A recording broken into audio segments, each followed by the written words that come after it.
Let's say you want to get your new NFT. Indifferent that you want to hold it or flip it, which strategy do you use? Do you check which projects have opened their mints today or in the last week and they're still available? Or do you go to secondary markets? Today, I want to share the difference between each of the two methods, the pros, the cons, and why you should be considering using each of them. I will add all the links that I mentioned on the description, and there's also gonna be a timestamp for you to check out. If you like the content, remember to mint the like and hold the subscribe button of the channel. When you decide to mint an NFT from their website itself, you will need to find which projects are available for minting that day or on that week. One of the easiest ways to find this information is to use a calendar.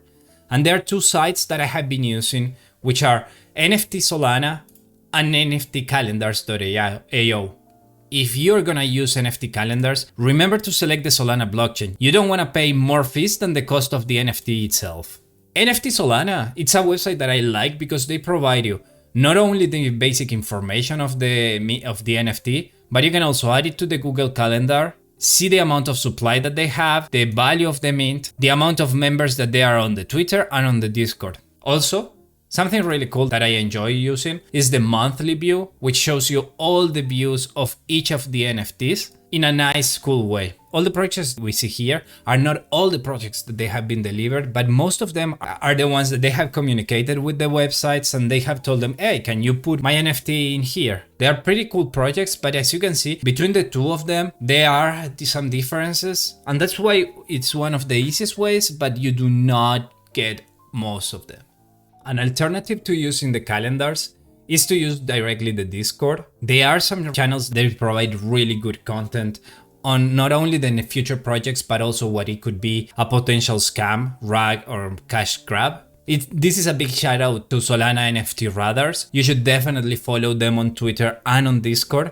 On their Discord itself, you will find where we are right now, which are the red flags, potential NFTs that they are just a quick grab or just a rag. You can also find what it is, the future projects that they are. They actually mention a lot of projects. They do a lot of giveaways. It's a place that I would recommend you to be and daily take a look at it. It's a good moment to mention that on secondary markets, you can actually get initial mints. Lux AI, which I have made a video before, was actually minted inside Digitalize. But let's not get in too deep on secondary markets right now. And the last place I want to speak about, it's one of the most important in order to find your next NFT project to mint on their websites, which is Twitter itself. It does take a little bit more of time, as you will need to go scrolling around, finding who you like, understanding who to follow, understanding who not to follow.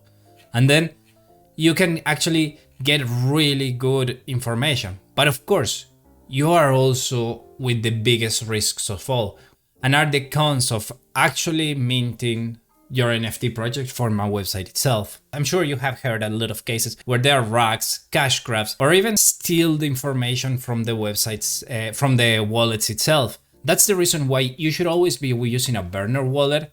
I actually have right now here my public burner wallet, which is one of the three that I mainly use. This is one of the worst cases. It could also happen that you mint an NFT for 1 sol, and then on secondary markets, which we will be speaking pretty soon, you find that the price of that NFT is half or even less of that, because there is a supply and demand of each NFT, and that's something really important to take a look at.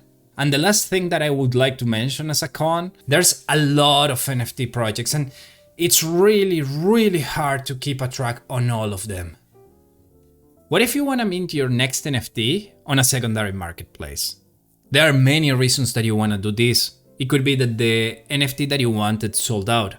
It could be that you actually like the artist's design or the NFT project and you just want to accumulate more. And it could be that you're just trying to do a couple of flips and you are holding a really cool project that has grown in value. One of the benefits of being on a secondary market, you can actually understand what's the supply and demand and therefore the value of the NFT projects that you are holding or you are gonna be holding. You can also see the amount of holders that there is, the floor price, and sometimes the rarity charts.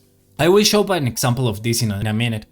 But for me, it's also important to mention that you are a little bit more secure on aspects of quick cash grabs. Doesn't mean that they do not happen and you should still be doing your own research, but secondary marketplaces are not the place where this will happen more often.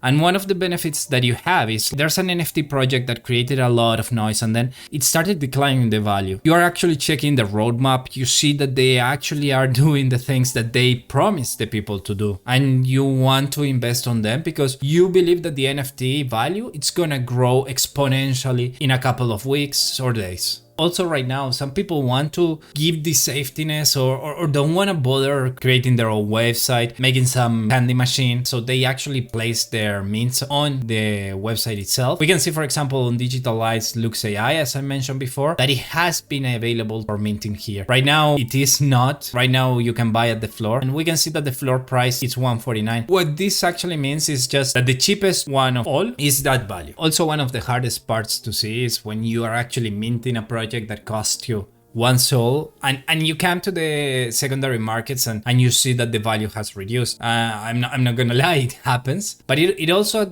happens the opposite. I want to show the situation of Solchicks and I want to explain a little bit more in Solanart itself how I see this information. So first of all, we can see that 249 items of the 10,000 are being posted on Solanart, actually less than a 2.5%.